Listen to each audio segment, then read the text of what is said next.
大家好，缅甸大地震6天之后啊，在泰国审技术工地上啊，从下边传出了救命的声音，这怎么回事呢？我们看一下泰国电视台的介绍。คุณผู้ชมครับท่านผู้ว่าชัดชาติเนี่ยตอนนี้เนี่ยยิ่งเหตุการณ์มันยืดเยื้อแต่สิ่งที่เราได้เห็นคือวิสัยทัศน์ท่านประกาศครับคือเป็นในเชิงจิตวิทยาด้วยแล้วไปในเชิงหลักปฏิบัติด้วยไม่มีนะเส้นตายสำหรับการค้นหาผู้สูญหายหาไปปรับแผนไปจนกว่าจะเจอครับนี่ครับคุณผู้ชมฮะดูผุยผงของตึกสตงครับนะ5 วันแล้วครับเมื่อวานครบ5 วันปฏิบัติการค้นหาผู้สูญหายใต้ซากอาคารนะครับทีมกู้ภัยยังคงค้นหาอย่างต่อเนื่องย้ำว่าตลอด24 ชั่วโมงมีการปรับแผนให้เข้าสถานการณ์ตลอดเวลาดอมนายชาติชาติสิทธิพันธ์ผู้ว่าราชการกรุงเทพมหานครท่านแถลงผลการปฏิบัติการว่าได้ใช้อุปกรณ์ยกชิ้นส่วนซากขนาดใหญ่คุณผู้ชมฟังดีๆนะ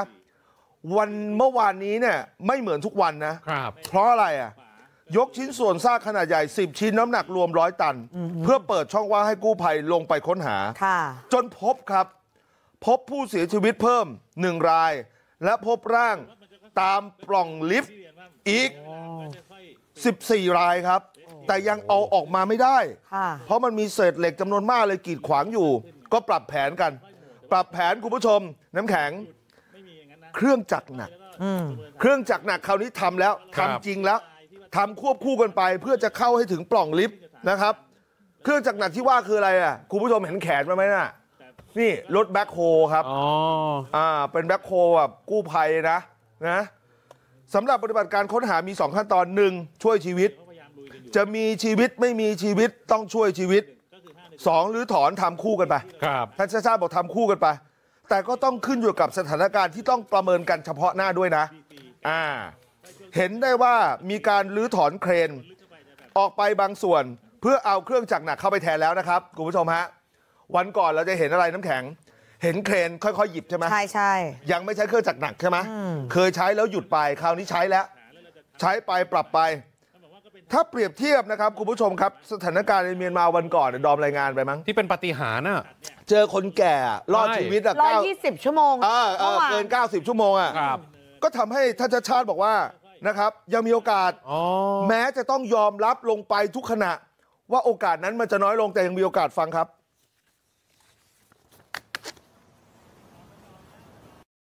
เราเริ่มลุยออกทางซ้ายขวานะใ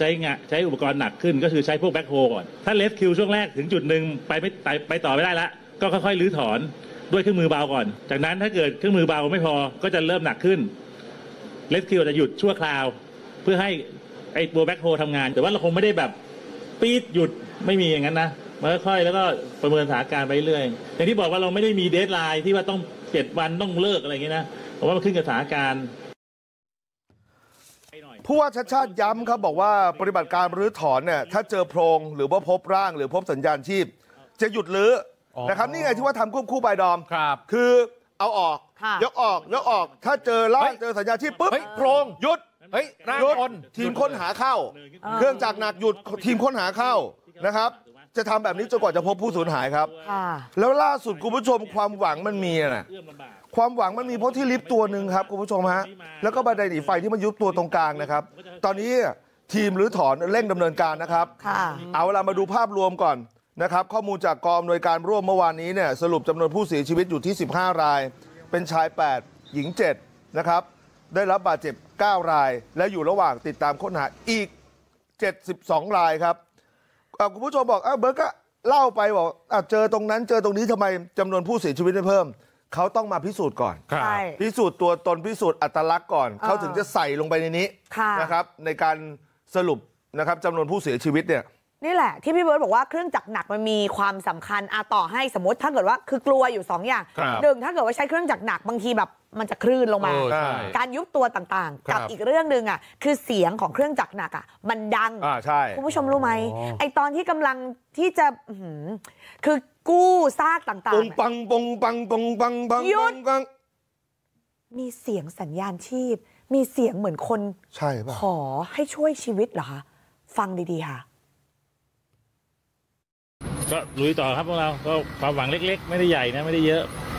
อย่าเพิ่งไปหวังอาจจะผิดหวังก็แต่ว่าส่งกำลังใจมาเลยนะตอนนี้ต้องการกำลังใจทั้งคนที่ติดอยู่ข้างในแล้ว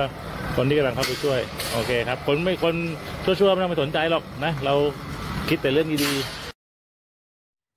นี่คุณผู้ชมที่ให้ดูเนี่ยเมื่อคืนนี้ผู้ว่านี่ไลฟ์นะช่วงสักแบบ5 ทุ่มครึ่งเที่ยงคืนเข้าสู่วันนี้นี่แหละค่ะคุณผู้ชมแกนอนตอนไหนโอ้โห อ อยู่กับกู้ภัยตลอดนะตลอดเลยนะแล้วคุณผู้ชมเห็นปฏิบัติการการค้นหาตรงนี้ไหมคุณผู้ชมเป็นนาทีที่ผู้ว่าก็ไลฟ์อะค่ะแล้วก็แจ้งให้คนที่แบบอยากติดตามความคืบหน้าเพราะว่าคนเขาอยากรู้เนาะปฏิบัติการเป็นยังไงบางทีเขาดูกันเป็นทั้งวันเลยก็มีอยากรู้ไงว่าเฮ้ยจะมีตรงไหนที่เจอสัญญาณชีพบ้างอะจำได้ไหมดอมคือที่เราเคยรายงานไปโซน A B C D โซนที่เจอคนน่าจะแบบอยู่ตรงนั้นเยอะที่สุดอะก็คือน่าจะเป็นโซน B ใช่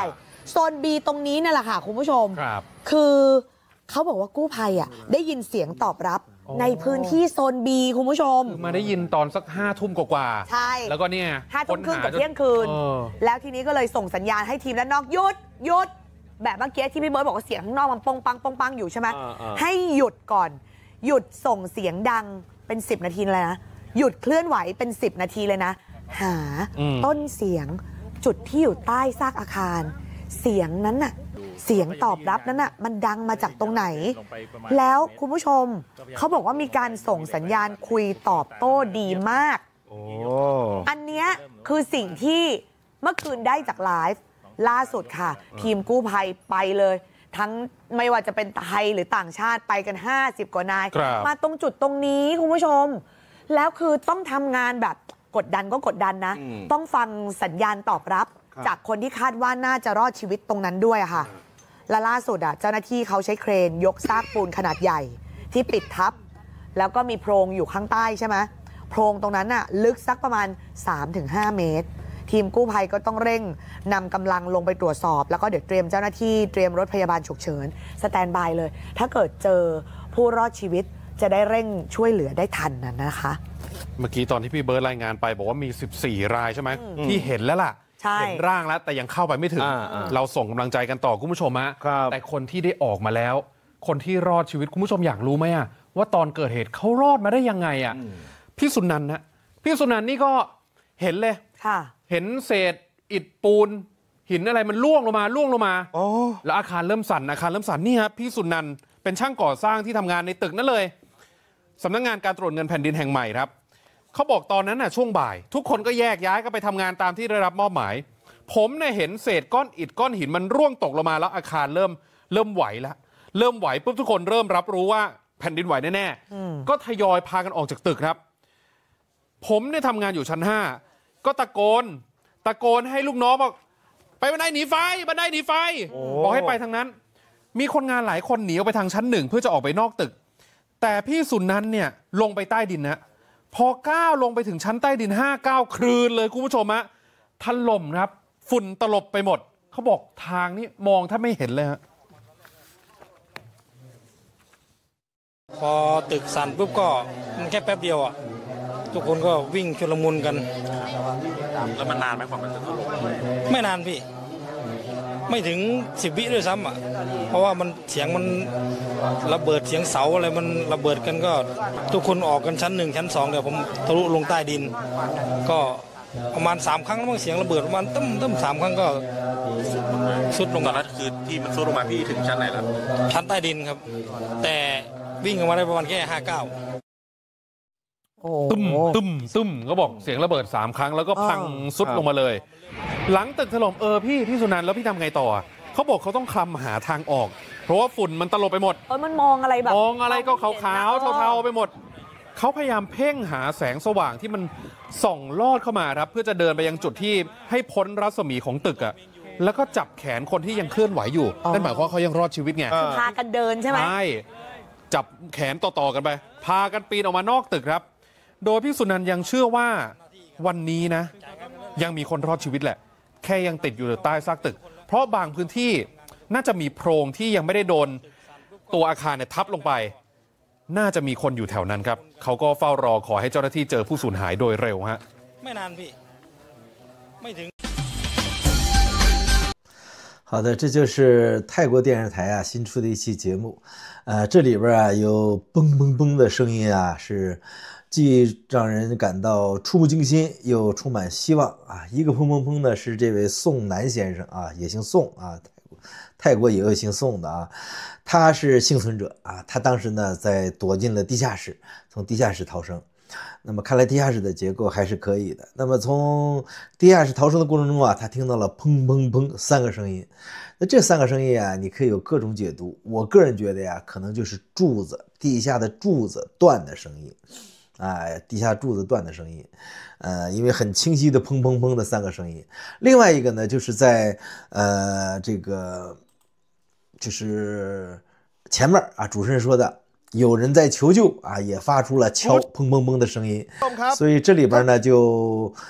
充满了希望，又让人心里边放不下。那后边啊，他们还有节目说里边有传出救命，那到底奇迹会不会出现啊？我对这个视频中出现的这个泰国的这个市长曼谷的这个市长啊，我是还是很敬佩的。他每天晚上他就直播现场的情况并且他表示呢不能放弃因为在缅甸90个小时之后呢，还救出了一位90多岁的老人，还是100岁的老人。那么他们觉得呢，下边可能还有幸存者，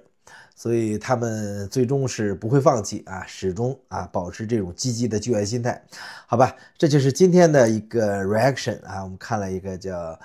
Thai Refs TV 的报道。谢谢大家收看，你有什么想法呢？可以在评论区留言。我们下次再见，拜拜。